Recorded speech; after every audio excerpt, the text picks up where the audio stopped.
Tá. Então, aqui, ó. Como que eu dividi a nossa aula, né? Então, de acordo com o nosso plano de ensino, eu acredito que não deve estar aparecendo para alguns alunos, não. Mas até o final da semana está tudo regularizado, a instabilidade, mas já já vai estar aparecendo lá a disciplina, o plano de ensino, tudo. Então, a nossa disciplina, ela é híbrida, aula, modelo, professor. O que significa isso? Que eu vou postar lá para vocês a pré-aula, a aula e a pós-aula. Vou indicar livros, apostilas, colocar artigo para vocês darem uma estudada, fazer uma leitura.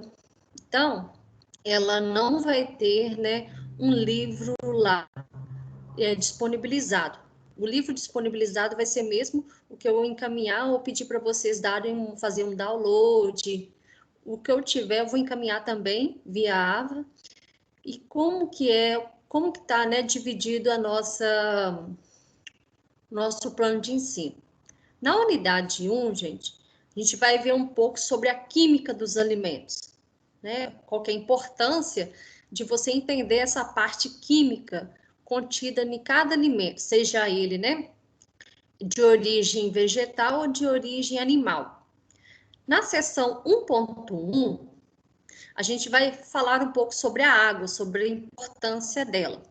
A gente vai rever aquela parte, né, de estrutura da água, as propriedades como solvente, interações, influência da água nos alimentos e os padrões de qualidade da água para consumo humano. Então, a gente já vai iniciar essa sessão 1.1 hoje. Quando chegar na sessão 1.2, a gente vai falar um pouco sobre carboidratos, lipídios e proteínas. Então, essa parte das biomoléculas é extremamente importante a gente entender essa estrutura, como que funciona, como que é o metabolismo, qual que é as propriedades. Quando chegar na seção 1.3, a gente vai falar sobre os minerais e as vitaminas. Na seção 1.4, toda essa parte que utiliza como conservante, estabilizante, umectante, antioxidante, espessante. Então, vai ser uma aula bem legal para quem gosta dessa parte. Chegar na unidade 2, a gente vai ver um pouco sobre as análises fisicoquímicas de alimentos. Então, na unidade 2, a gente vai ver a determinação de umidade em alimentos, como que é realizado a análise de água para abastecimento, determinação de lipídios, proteínas, carboidratos, fibras de alimentos, como que determina a concentração de vitaminas e minerais presentes em alimentos. Na 2.4, a qualidade sensorial, essa análise sensorial e os sentidos, como que a gente percebe isso em um alimento. Então, toda essa parte a gente vai ver também. Chegando no final da unidade 2, a gente tem a nossa prova. Então, vou subir lá em cima só para vocês verem. Eu coloquei em forma de sessão, tá? No dia 23/9, eu programei uma atividade parcial, tá? Para a gente fazer. E no dia 7/10, já é a nossa prova oficial 1. Então, quando chegar aqui no dia 7/10, a gente já vai ter visto toda a unidade 1 e toda a unidade 2. A partir da semana do dia 12, tem palestras. Então, de acordo com o nosso cronograma lá, está agendado palestra para vocês. Então, no dia 21/10, a gente volta com a unidade 3. Então, a gente vai ver, né, na parte em outubro e novembro, a unidade 3 e a unidade 4. E no finalzinho de novembro, eu marquei seminários para apresentar. Como que vai ser esse seminário? Dependendo da quantidade de alunos, a gente vai ser individual, em torno de 10 a 5 minutos. Então, vai ser um seminário que já vai te ajudar já para apresentar ações futuras. Por quê? Quando chega lá no TCC, muito aluno tem muita dificuldade de apresentar, porque às vezes sente inibido. Então, é uma forma de você já ir treinando. Então, aí a gente vai marcar, né, no dia 25/11, seminários. que a gente vai ver na unidade 3 e na unidade 4? A unidade 3, a gente vai ver toda a parte microbiológica de alimentos. Todas essas características de bactérias, fungos, vírus, a importância desses grupos, o que ocorre nos alimentos, se ocorre contaminação, crescimento microbiano, o que ocorre com as biomoléculas, toda essa parte também que doenças transmitidas por alimentos contaminados. E na unidade 4, a gente vai ver a análise microbiológica de alimentos. Toda a parte de norma, o que pode ser aceitável, o que não pode, como que é feito a análise. E por último, na seção 4.4, a gente vai ver como que é realizada a contagem de bactérias e de coliformes fecais, total também. Contagem de bolores e leveduras.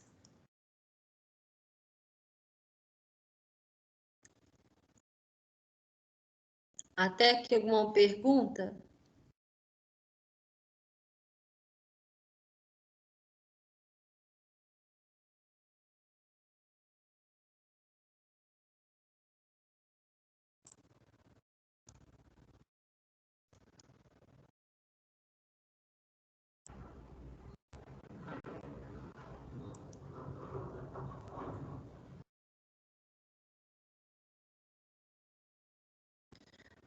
Bom, gente, o slide é para estar aparecendo para todos?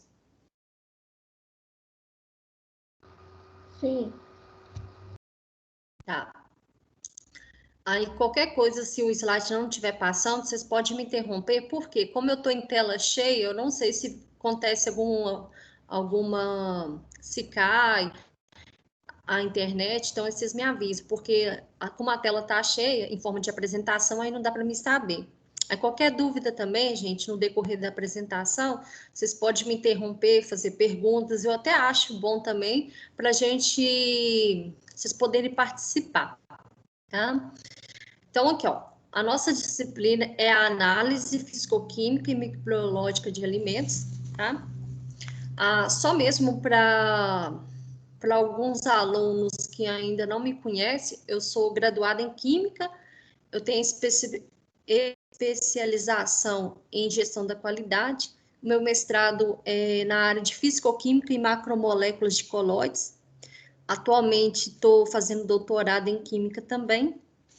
A experiência profissional, na Cifarma, eu trabalhei no setor de validação analítica, eu trabalhei lá como analista fisicoquímica. Na Jaguar Mai, uma mineração de extração de ouro situada em Caeté, uma das unidades dela, como supervisor do laboratório ambiental e atualmente como docente no Pitágoras, né, na rede Croton, que hoje é Cogna. Nas partes de referências, eu coloquei aqui alguns livros. Então, esses livros, gente, alguns eu vou encaminhar para vocês em download, tá? Outros eu vou sugerir também no plano de ensino. No plano de ensino vai ter lá 5 referências básicas, tá?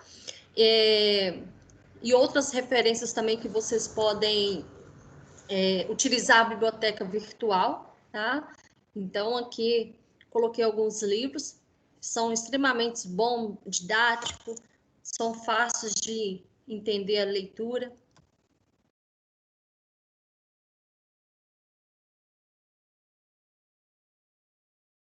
A pontuação, tá? Então, a nossa disciplina, ela é aula, modelo professor e híbrida, tá? Até o final da semana, eu vou saber se ela vai ser nível 1 ou nível 2, tá? Se ela for nível 1, a pontuação total é 14 mil pontos. Se for nível 2, 12 mil pontos. Qual que é a diferença? A diferença é que ela não vai ter, né, atividade virtual, tá? Todas as avaliações, elas vão ser formativas. O que significa isso? Tudo é o professor que vai encaminhar. Então, ela não vai ter aquela atividade que vocês teriam que fazer no portal, como é a aula modelo institucional, ou então como eram as disciplinas blended, tá? Então, se ela é aula modelo professor, ela não terá atividade virtual. Se não tiver atividade virtual, o somatório das avaliações formativas, elas passam a ser um valor maior, para eu conseguir, né, ter o somatório total. Então, geralmente, ó, se ela for nível 1, as avaliações formativas de 2.500, ela passa para ser 5.500, somando, né, tanto o primeiro bimestre quanto o segundo. Se for nível 2, 3.500, tá? Então, até o final da semana eu consigo falar qual que vai ser o nível certinho para vocês, tá? Então, não vai ter atividade virtual. Tranquilo? Simone, Oi. mas aí o desafio nota máxima e o ED cai normal, né? Não, cai normal. É só não vai ter atividade virtual, porque ela não é aula modelo institucional. Então, ela não vai ter aquela atividade que vocês têm que realizar a cada final de sessão lá no portal. Ah, tá. Entendi. Então, como ela é aula modelo professor, ela não vai ter aquela atividade lá de pós-aula, avaliação da unidade, aquela que tinha 3 questões, né, no final de cada pós-aula. E no final da unidade tinha 6 questões relacionadas à unidade.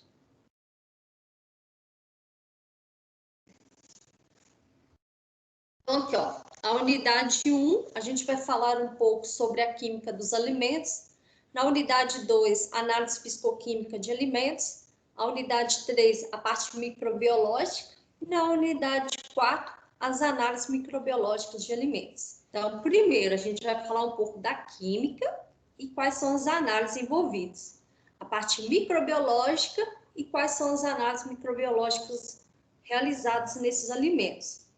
Então, no final do curso, vocês vão ter, né, um conceito, como que é realizada essas análises, né, como que é a atuação do farmacêutico nessa área, tá? Por quê? O farmacêutico ele pode ir para a indústria farmacêutica, pode ir para a indústria alimentícia, pode ir para um laboratório de pesquisa, um laboratório de validação analítica.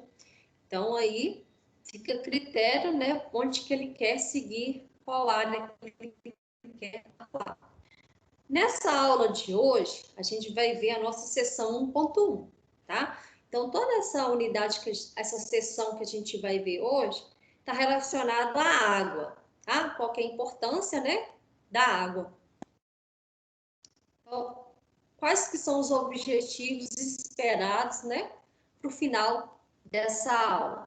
Primeiro, reconhecer a importância da água nos alimentos, saber diferenciar umidade de atividade da água, identificar a forma de interação da água com os alimentos, como que é feita essa interação, reconhecer a forma como o teor de água pode afetar a qualidade dos alimentos e dar condições de acesso a metodologia específica para determinar umidade, atividade da água em alimentos. Primeiramente, né, por que essa água ela é tão importante? Ela participa do transporte de substâncias. Então, ela é responsável por todo o metabolismo, tá? Então, ela é responsável pelo crescimento da planta, pela formação dos alimentos, pelo crescimento, amadurecimento. Internamente, ela é responsável por todas as reações químicas que ocorrem no nosso corpo.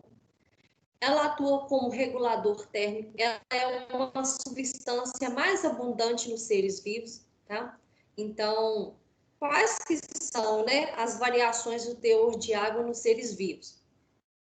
Elas podem variar de tecido e órgão em um mesmo indivíduo. Ela pode variar também entre faixas etárias diferentes. Então, eu coloquei aqui uma imagem só mesmo para ilustrar, para vocês terem uma noção. partes do corpo, tá? Então, aqui, ó, 75% do cérebro contém, né, água. No nosso coração, a mesma quantidade. No pulmão, fígado e rins, 86% é constituído de água. As articulações, 83%, os ossos, 22%, pele, 64%, músculo, 75%, e o nosso sangue, 81%, tá? Então, ela é extremamente importante para todo o nosso metabolismo interno. Em média, 70% do nosso corpo é composto por água, tá? Em média, mas ela pode variar por faixa etária. Então, de 0 a 2 anos, 75% a 80% é água, tá? E a partir do momento que a gente vai crescendo, essa porcentagem, né, ela vai diminuindo, tá? Por isso a importância de sempre ingerir muita água ao longo do dia, tá? Então, a partir, ela para você ver, de 15 a 20 anos, de 60% a 63%. Aí, a partir do momento que a gente vai envelhecendo, essa quantidade também tende a diminuir. Então, por isso que é importante a gente sempre tomar, né, bastante água, ingerir bastante. Coloquei aqui uma tabela mostrando para vocês terem uma ideia. A água, né? Ela está presente em todos os alimentos, seja ela de origem animal ou vegetal. Então, assim, além da gente ingerir água, bebendo, né, a água pura, a gente também consegue obter essa água através dos alimentos que a gente alimenta. Então, por exemplo, carne de porco, de 53% a 60%, é constituído de água. Carnes de aves, 74%. As frutas, né? Geralmente a maçã, o pêssego e a laranja, 90% tem água. Tomate, de 90% a 95%. A banana, muita gente acha que não tem água nela, mas tem ela de 74% a 80%. O feijão verde e a ervilha, de 90% a 95%, tá? As frutas secas, os grãos, têm uma pequena porcentagem de água, mas tem. Então, agora a gente vai falar um pouco da parte química da água. Então, se a gente for lembrar, né? H2O. A água, então, ela tem ligação covalente, tá? O hidrogênio, ele é eletropositivo e o oxigênio é eletronegativo. Significa que, se eu for fazer a distribuição eletrônica de Linus Pauling, o hidrogênio, ele precisa só de um elétron para atingir a regra do octeto. O oxigênio, ele tem 6 elétrons na última camada. Então, ele precisa de 2 elétrons para atingir a regra do octeto.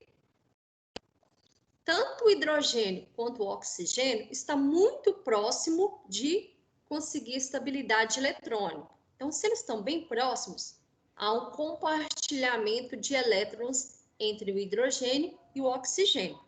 Então, por isso que a gente tem, né, essa ligação covalente, onde há, né, compartilhamento de elétrons. A gente vai ter a ligação do hidrogênio e o oxigênio, que é um ametal. Então, a gente tem aqui uma representação de uma fórmula estrutural da água, tá?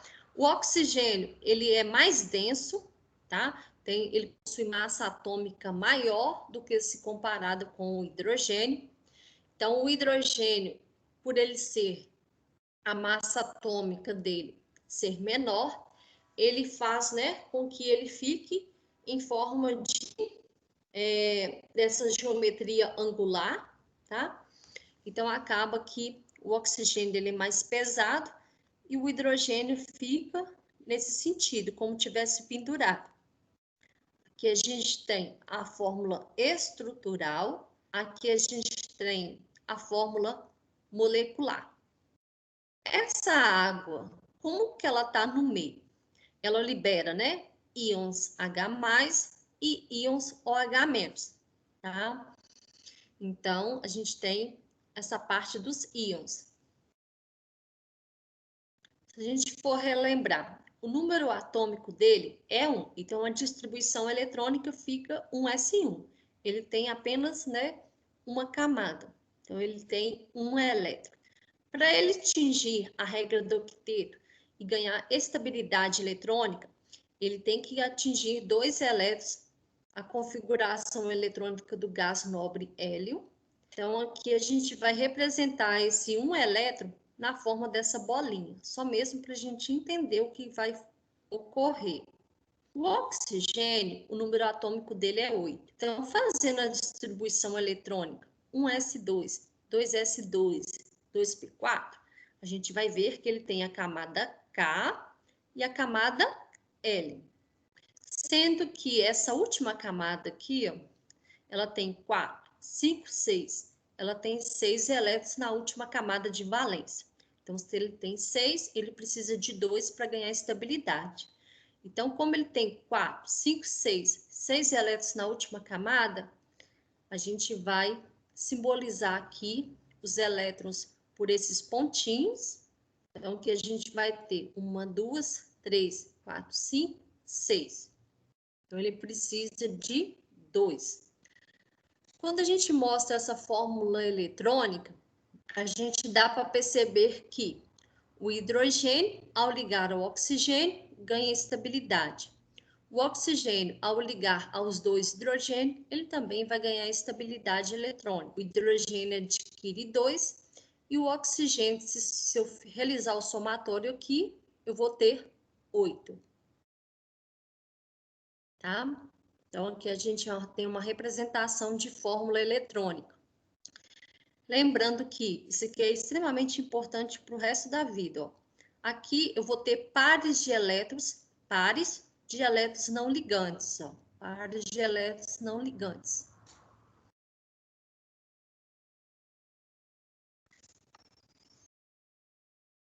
Eu tenho o oxigênio, que é um elemento muito eletronegativo, e tenho o hidrogênio, que é um elemento muito eletropositivo nessa ligação.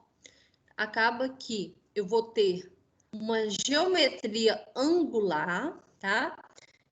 E aqui, através dessas ligações, eu vou formar um ângulo de 105 graus. Através dessa geometria aqui, ó, da água.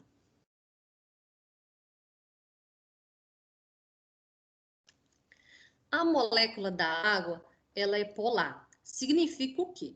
Se ela tem ligação covalente, ela vai formar polos. Esses polos, o oxigênio, ele é eletronegativo, então ele tem um polo negativo. O hidrogênio, ele é eletropositivo, ele tem polo positivo. Então, vou ter polo negativo e polo positivo, tá? Então, se ela é extremamente polar, ela vai interagir com substâncias polares, tá?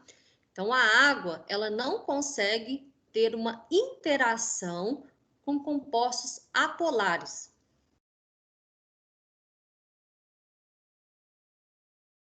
Que eu tenho uma representação de uma ligação covalente, tá?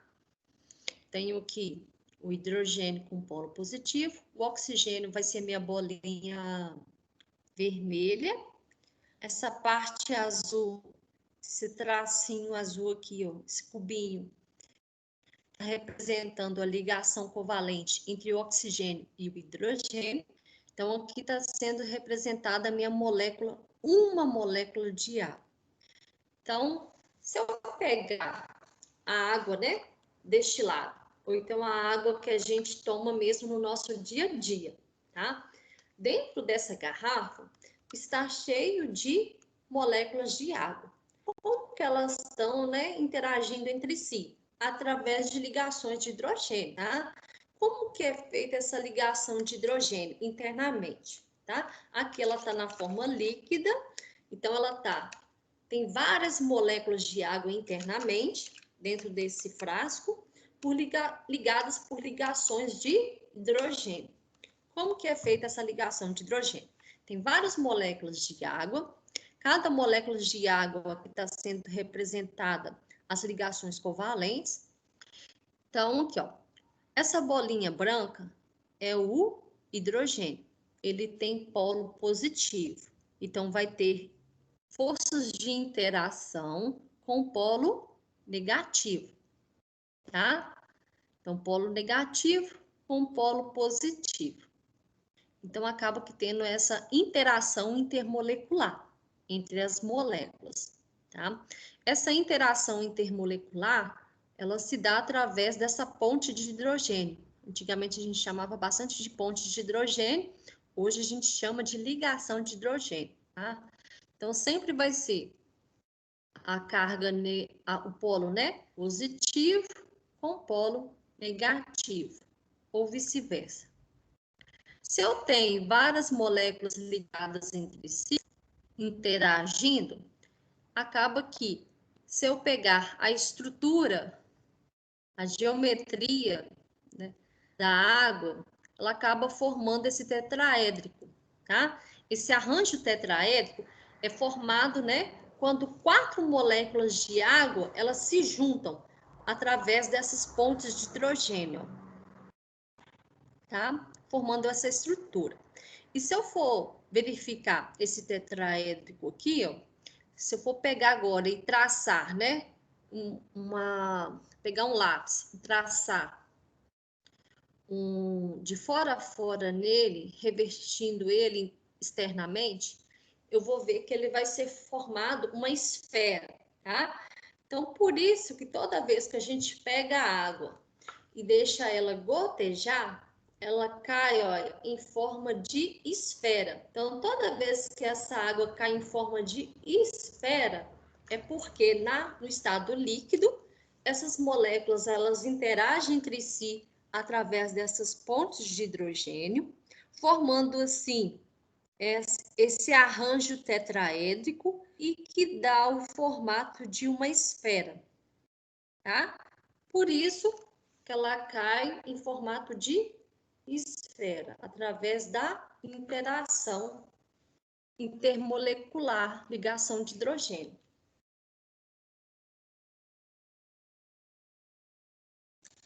A água, se eu pegar ela, levar para o congelador, ela vai se solidificar. Solidificando, como que fica, né, esse arranjo? Ele fica todo organizado. Significa que as moléculas, elas vão se agruparem, se juntarem, ficar toda organizada. É o estado mais organizado que a gente tem. No estado líquido, ela está um pouco dispersa. Quando chega no estado gasoso, ela está totalmente dispersa. É o estado mais desorganizado que a gente tem. Aqui está representando, né, a forma líquida e aqui a sólida.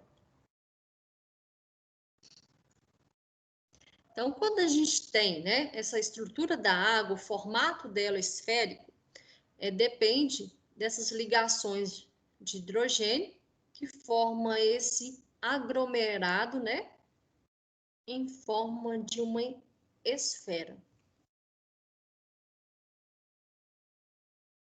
O gelo, tá? Por que que ele tem aquele formato? Se eu for verificar, toda vez que eu faço congelamento da água, a estrutura dela fica toda organizadinha. Então, acaba, né, que eu tenho várias moléculas de água que vão se agrupar, se unir, formando, então, vários arranjos tetraédricos, e esses arranjos acabam se organizando e se juntando por ligação de hidrogênio, tá? Então, acaba que no gelo a água forma 4 ligações de hidrogênio com moléculas vizinhas, de modo que ela fique no centro de um tetraedro, formando uma estrutura aberta. Por isso que a gente tem aqui, né, formato cúbico.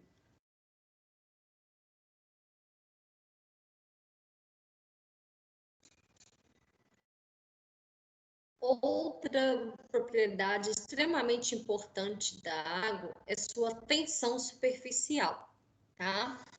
Devido às ligações, ela forma uma película na parte superficial dela. Então, vamos imaginar, né?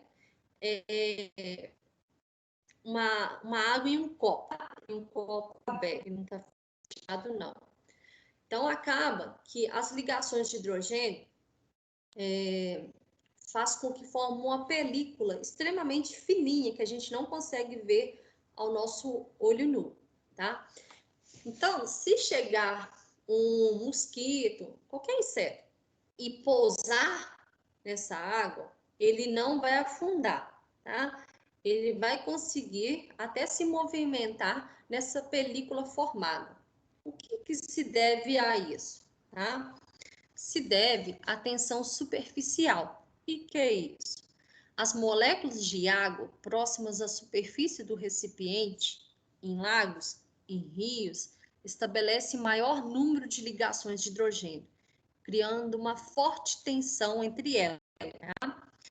Esse fenômeno que vai permitir com que os insetos consigam ficar parados ou até caminhar sobre a lâmina de água. Tá? Por quê? As patinhas do inseto contêm lipídios, tá? Então, os lipídios têm uma camada gordurosa. Essa camada gordurosa é apolar, então não interage com as ligações de hidrogênio. Então, por isso que ele não afunda, tá? Agora, vamos imaginar que essa água está contaminada. Então, essa água ela está toda contaminada e ela está, vamos supor que ela está cheia de detergente, sabão. Aí, na hora que o inseto ele pousar, ele vai afundar. Por quê? Não vai ter, né, essa tensão, essa estabilidade, essa película, tá? Mas se a água ela está limpa, aí ele vai conseguir, né, ficar paradinho em cima da água sem afundar.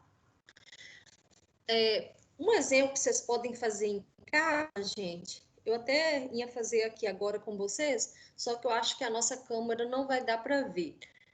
Pegar água, colocar em um prato, quem tem em casa orégano, coloca um pouco de orégano e vai reparar que o orégano ele não vai decantar, ele vai ficar na superfície, tá?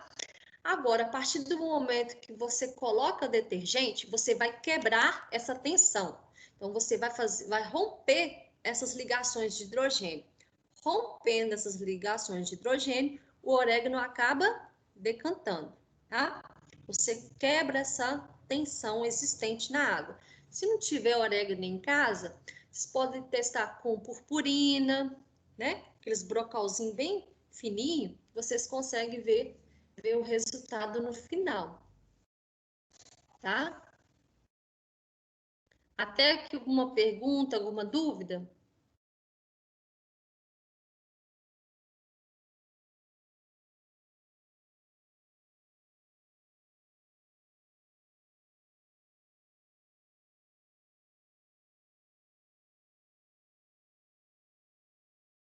Não?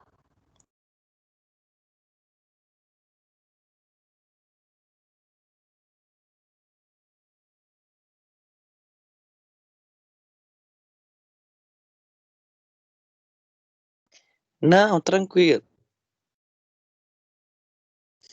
Então, aqui, ó. Em relação à solubilidade da água, ela é solúvel, ela só solubiliza compostos, né, polares, ou seja, né, que se assemelham à sua estrutura química. Agora, compostos apolares, ela não vai solubilizar, tá? Então, é a mesma coisa de eu pegar 1 litro de água e tentar que solubilize uma gota de óleo. Ou então pegar 20 litros de água, 200 litros de água e colocar uma gota de óleo. Não vai solubilizar, tá? Por quê? A água é polar e o óleo é apolar. Oi? Não escutei, Valdeci. Modeci.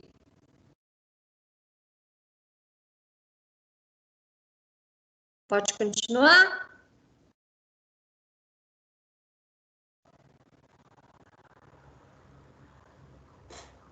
Posso? Professora, deixa eu te perguntar. Oi, é a Lúcia. Oi.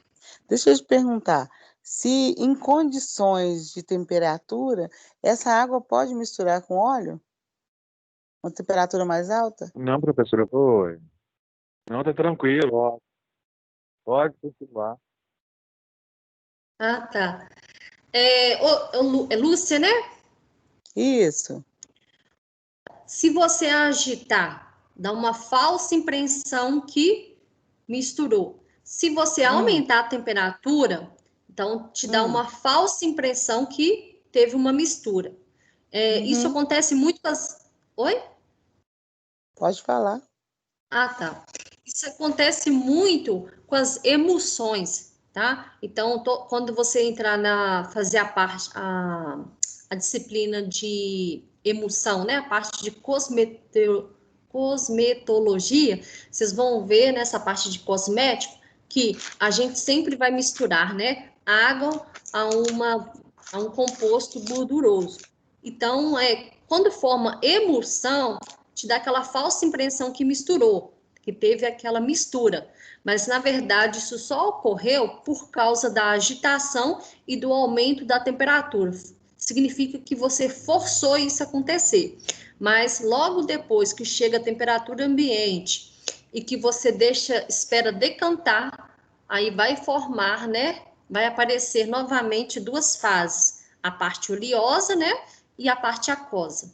Então, vai formar lá, né? Você vai conseguir ver duas fases, duas camadas, a camada oleosa e a camada aquosa, tá? Agora, quando você prepara a emulsão, aí não acontece isso, porque você adiciona alguns compostos, alguns aditivos, para com que essa água, né, ela se agrupa e você não consiga ver essas duas camadas, a oleosa e a aquosa.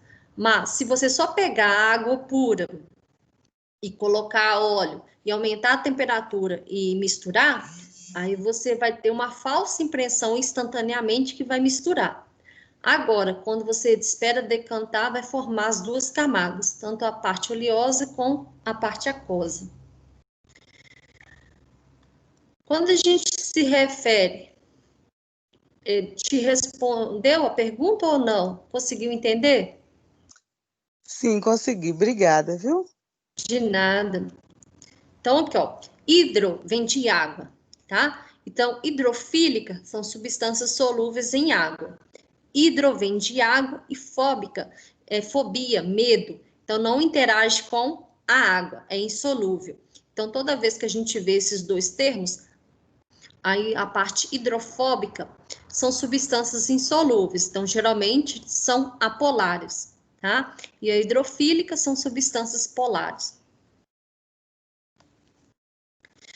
A gente viu isso bastante na parte da química orgânica, então não sei se vocês vão lembrar.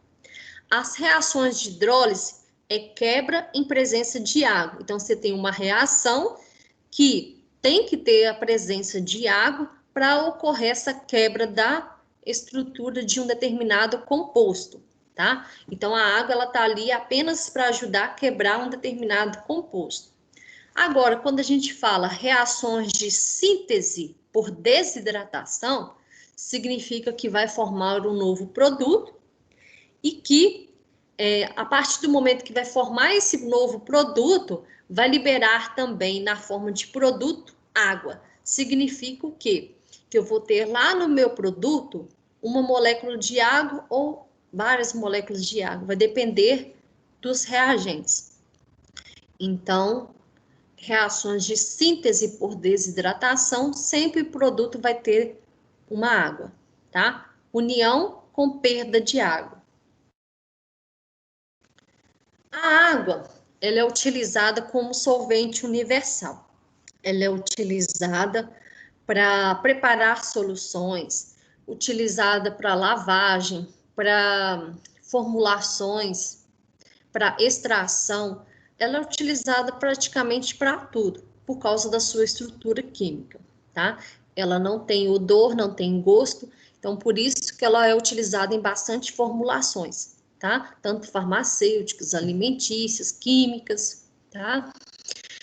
Então, se ela é um solvente universal, ela vai conseguir solubilizar um determinado soluto, mas vai depender da quantidade também que eu estou acrescentando, tá? Por quê? Por exemplo, eu sei que a água ela solubiliza o cloreto de sódio, tá? Mas, por exemplo, depende da quantidade de solvente que eu tenho também. Por exemplo, eu pego 100 ml de água, coloco uma colher de chá de sal de cozinha e solubilizo. Pronto, formou uma solução, tá? Agora, se eu colocar agora 5 colheres de sal em 100 ml de água, eu já vou ter, né, dificuldade de solubilização. Por quê? Eu já estou aumentando a quantidade de soluto, tá? Cada soluto tem uma quantidade certa que eu tenho também uma quantidade de solvente que consegue solubilizar ele, tá? Então, não adianta nada eu falar que qualquer quantidade de solvente vai solubilizar qualquer quantidade de soluto, não. Para cada determinado composto, ele vai ser solubilizado em uma quantidade de água, tá? Então, aqui está sendo representado um soluto, o solvente, e eu tenho, né, uma solução. Agora, se eu tivesse aqui um soluto que não solubilizasse no solvente, eu teria uma mistura, né, de duas fases.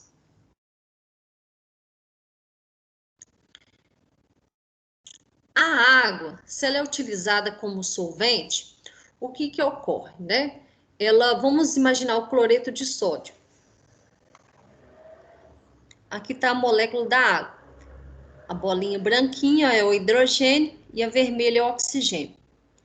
O sódio está sendo representado por essa bolinha cinza e o cloreto está sendo representado por essa bolinha azul, tá?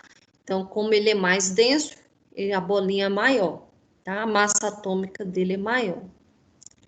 Então, toda vez que eu dissolvo um composto iônico em água, ele vai liberar por meio os seus íons. Então, liberou íons Na+, íons Cl-, tá? Então, o cloreto aqui, ele vai ter afinidade pelo H+. O Na+ vai ter afinidade para o oxigênio, né? Que é o polo negativo. Então, quando eu chego, né? Eu tenho aqui esse sólido, cloreto de sódio, sólido. A partir do momento que eu vou colocando água, essa água, ele vai hidratando esse sólido, tá? Vai hidratando. Como que ele vai hidratando? Aqui eu tenho, né, a representação do meu sódio. Ele vai ser atraído pelo polo negativo do oxigênio, tá? Na química, os opostos se atraem, então vai ter essa atração. Mesma coisa aqui. Eu tenho o cloreto, que é um íon de carga negativa, ele vai sofrer forças de atração pelo hidrogênio, que tem polo positivo, tá? Por forças de atração. Então, esse íon, ele acaba ficando hidratado, significa que ele está todo cheio na sua estrutura de água.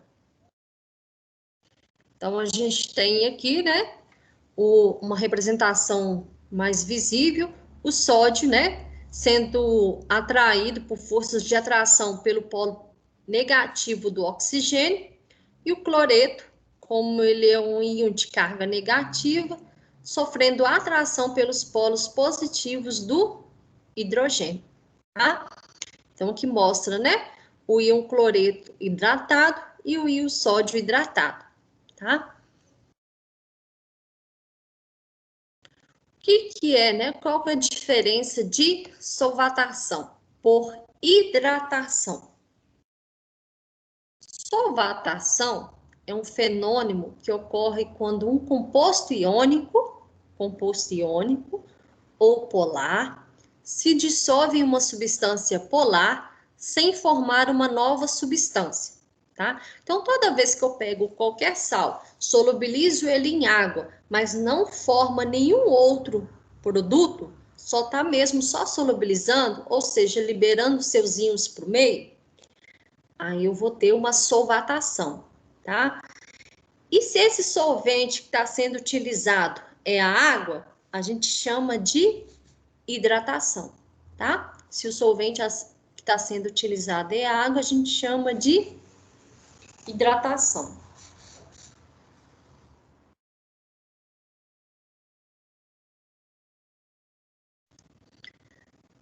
Água nos alimentos, tá?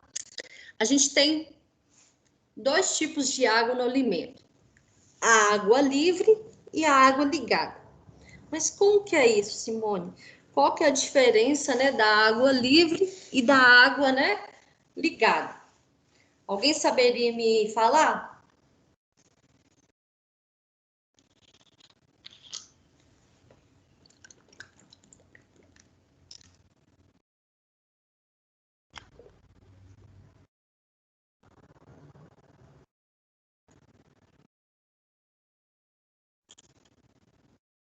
Alguém? Professor, eu acho que vai da quantidade de água, né? Então, assim, se a quantidade de água for maior do que a quantidade do soluto que fala, A gente tem dois tipos de água no alimento, a água livre e a água ligada. Você saberia diferenciar uma da outra?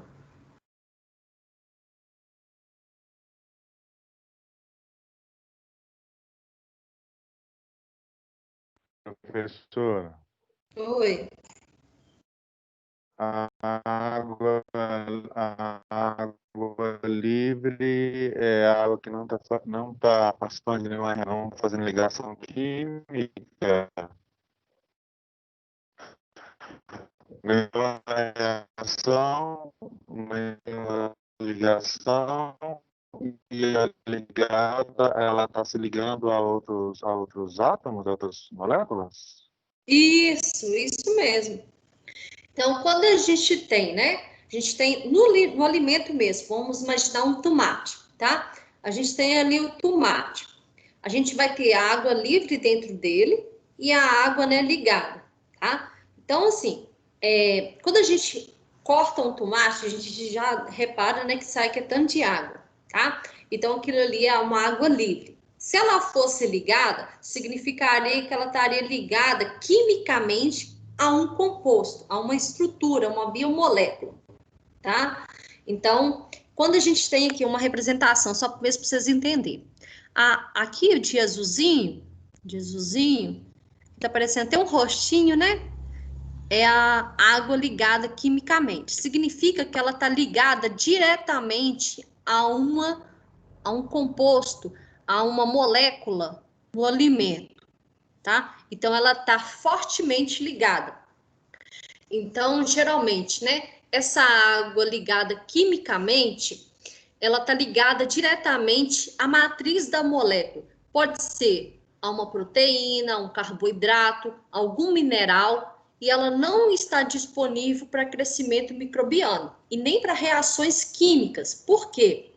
Essa ligação ela é muito forte, tá? Que ocorre entre essas moléculas de água pura, fazendo com que elas fiquem mais próximas uma das outras e sua estrutura fica muito densa, tá? Agora, já essas moléculas de água livre, que está sendo representado por essas gotas, ó, essas águas livres, ela está dispersa no alimento, né? Ela não está ligada, né, quimicamente, ela está lá dispersa, está lá livre, tá? Livre, só está lá internamente, mas ela não está fazendo nenhuma ligação. Agora, quando eu tenho a água total, significa que eu tenho o somatório da água livre e da água, né, ligada. A água livre, é aquela que apresenta fracamente ligada aos demais componentes dos alimentos. Ela está ali presente, mas por interações, essas interações são extremamente fracas, tá? Então, elas estão só internamente dispersas dentro do alimento, tá? Essa água que é o perigo. Por quê? Ela poderá servir de meio de cultivo para micro-organismos. Ela pode provocar alterações nos alimentos, na imensa maioria das vezes indesejáveis, levando à perda de sua qualidade, tá? E é um meio propício também para reações químicas e bioquímicas, provocando assim alterações nos alimentos, tá? Então, por exemplo, o tomate está ali, bonitinho.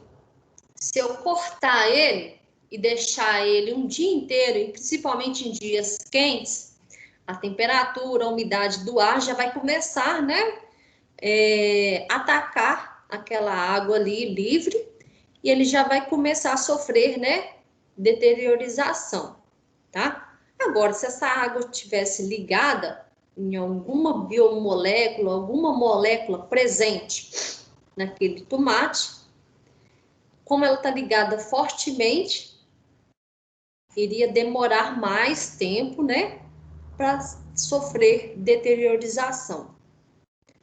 A água ligada, ela está fortemente ligada, tá?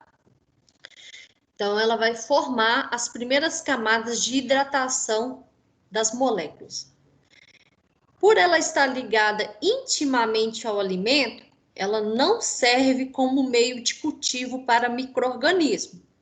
Então, ela não é um meio propício para a ocorrência de reações químicas e bioquímicas, tá? Até aqui alguma pergunta? Deu para entender ou não?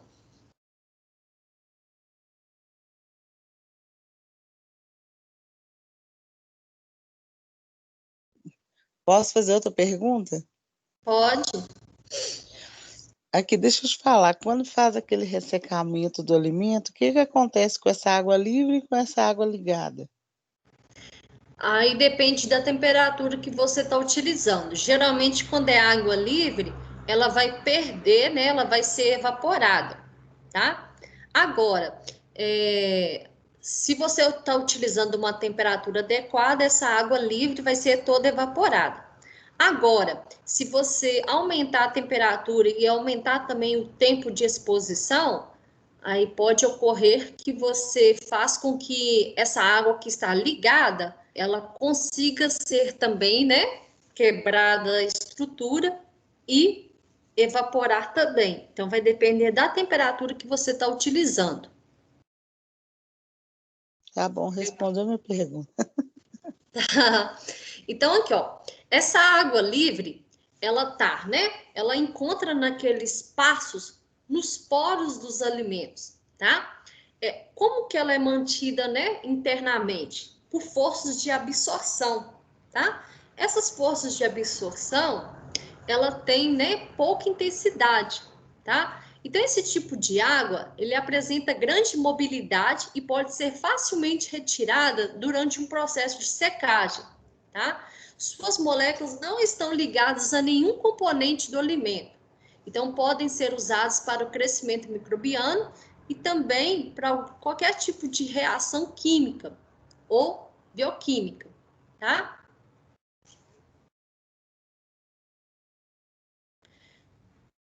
Qualquer alimento, gente, qualquer alimento, até os mais secos, tá? Eles possuem umidade, tá? Então, toda vez que a gente realiza um processamento de um alimento, a gente tem que liberar ele, né? Liberar ele para ser vendido com um certo teor de umidade. Por quê? Quando a gente controla a umidade de um determinado alimento, a gente faz com que ele aumente a vida útil dele, ou seja, o tempo de prateleira, tá? Vamos imaginar, se eu não tivesse um controle de umidade do macarrão, por exemplo, né? Eu já iria chegar lá no supermercado e iria lá na prateleira, né? Iria pegar uma determinada marca, ia olhar assim, ele já estaria todo, né, fungado, cheio de fungos, proliferação de fungos. Significaria, né, que ele totalmente, tá, não teve um controle dessa umidade. Então, cada alimento industrializado tem que ter um controle dessa umidade. Essa umidade, ela vai ser determinada, qual que é a porcentagem, né? Vai depender qual tipo de alimento. Ele pode ser simplesmente seco, ou seja, né, não tem nenhum tipo de água, ou então ele tem que ter uma pequena porcentagem de água para manter as suas propriedades organolépticas. O que são essas propriedades? Tem alguns alimentos, se eu tirar completamente a água dele, deixar ele seco, isento de água, ele vai perder gosto, sabor, tá? Então, assim, por exemplo, tá? Vou dar um exemplo do macarrão mesmo. O macarrão, ele passa por um processo de secagem, seja em um secador de esteira, que é um equipamento, né, utilizado para secar, ou então pode ser um secador também pode ser um secador de bandeja, tá? Ou então, agora, esse daí é o nosso macarrão comum. Agora, não sei se vocês já compraram, por curiosidade, um macarrão que ele vem em um copinho. Eu esqueci o nome dele agora, que ele é instantâneo. Você só coloca uma água morna nele. Alguém já comprou por curiosidade? O Marcos Ele gosta vem em um desse trem. copinho. Hã? Já comprei. Sim, já comprei, já. Tá, então assim, ele já vem pré-cozido, né? Então você só coloca água morna nele e te dá a impressão, né? Aquela falsa impressão que você está alimentando assim de um macarrão que saiu do fogo na hora que você acabou de fazer ele.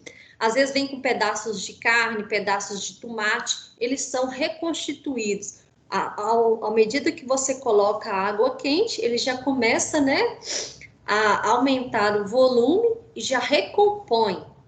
É como tivesse acabado de sair, né, do preparo. Esses macarrões, eles são um pouco mais caros. Por quê? Por causa do processamento. Geralmente, esses macarrões, eles passam por um tipo de secador que chama liofilizador.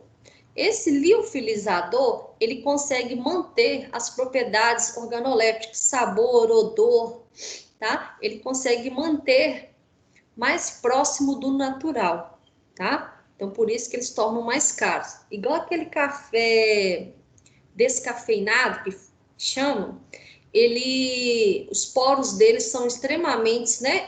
É um pozinho extremamente fino. A partir do momento que eu coloco a água, ele consegue atingir os poros melhor, até o cheiro é diferente, só que o valor também é diferente. Por quê? O processo de secagem daquele pó de café é diferente. Então, vai depender muito do processamento, ou seja, né, qual equipamento que foi utilizado para a secagem desse alimento. Então, ele pode ser isento de água ou então manter uma porcentagem extremamente baixinha, sendo que essa água ela não vai influenciar na proliferação de micro-organismos. Por que é importante, né, eu realizar, né, esse processo de secagem, ter um controle da umidade desse alimento? É uma das medidas analíticas mais importantes. É utilizada no processamento e teste de produto alimentício. Está diretamente ligada ao consumidor, à qualidade do alimento, à estabilidade do alimento, à uniformidade, valor nutritivo e especificações de padrões de identidade e qualidade do produto, tá?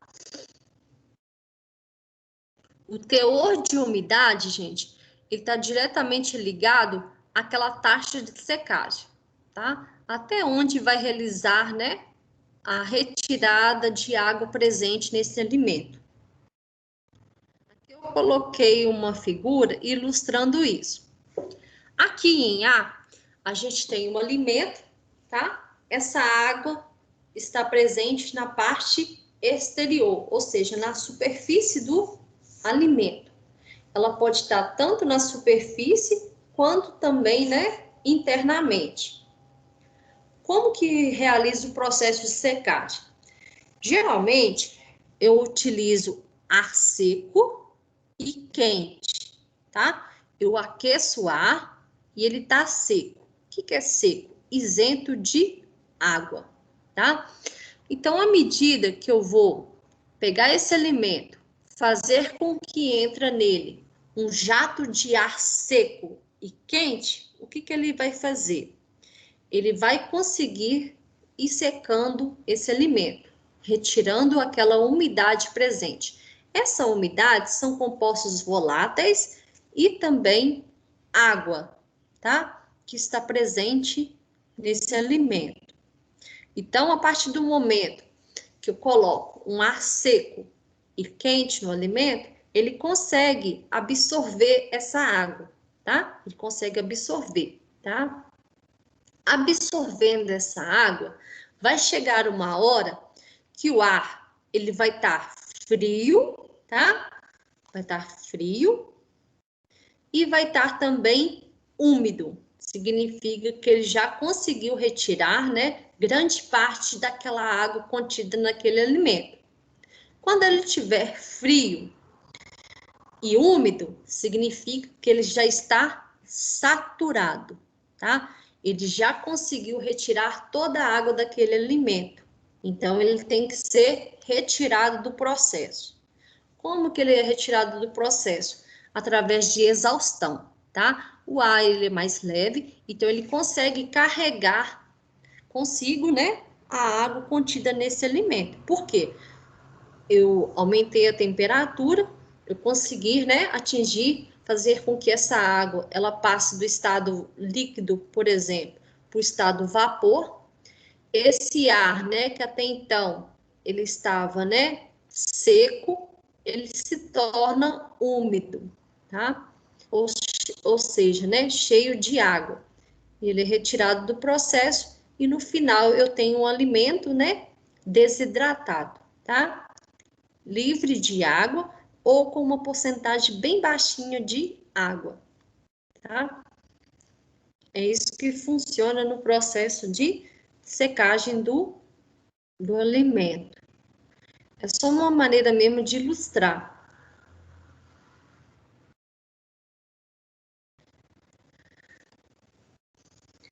Em escala laboratorial, se eu não tiver um equipamento de secagem, eu posso utilizar estufa? Posso, tá? Desde que eu consiga também trabalhar com uma temperatura adequada, tá? E tenha também uma boa resposta.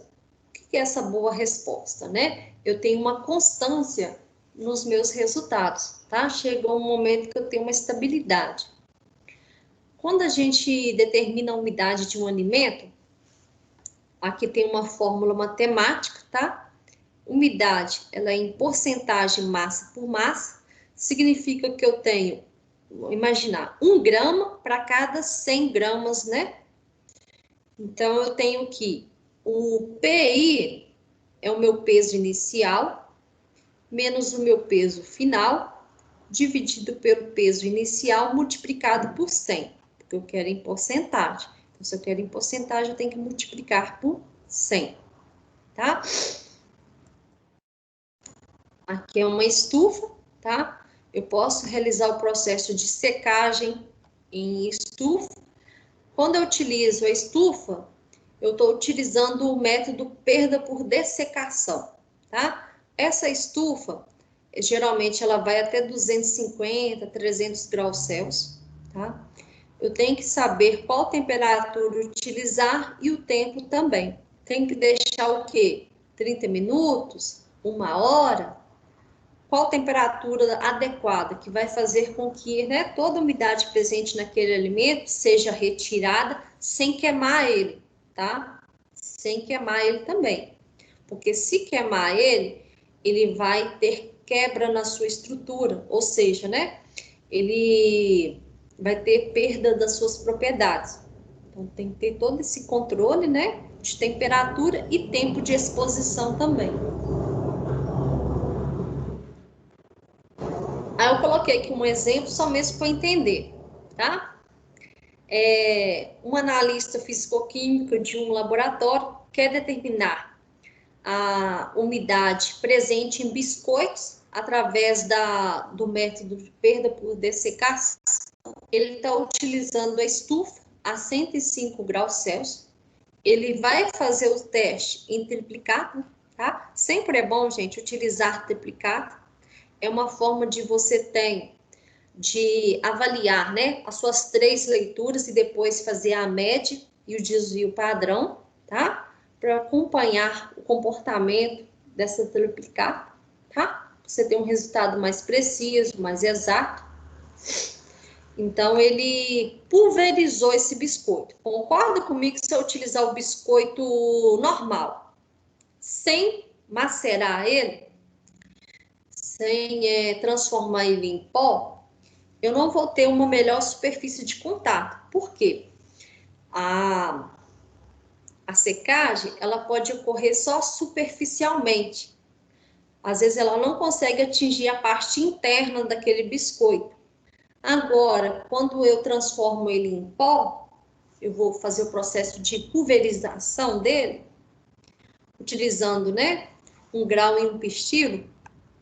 Aí sim, transformando ele em pó, eu vou ter mais superfície de contato, ou seja, né, eu vou ter uma melhor dessecação.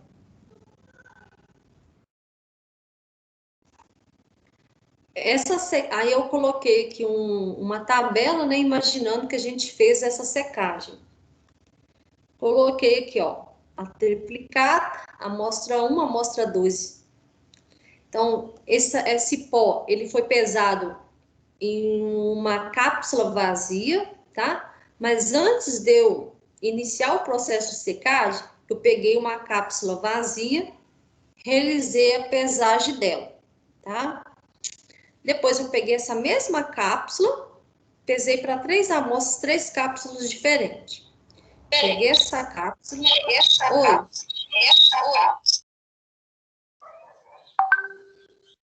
Oi? Alguém fez uma pergunta?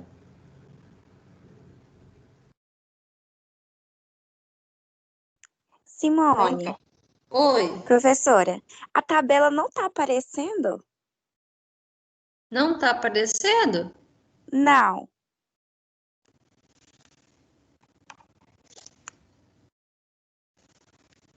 Parou de compartilhar agora?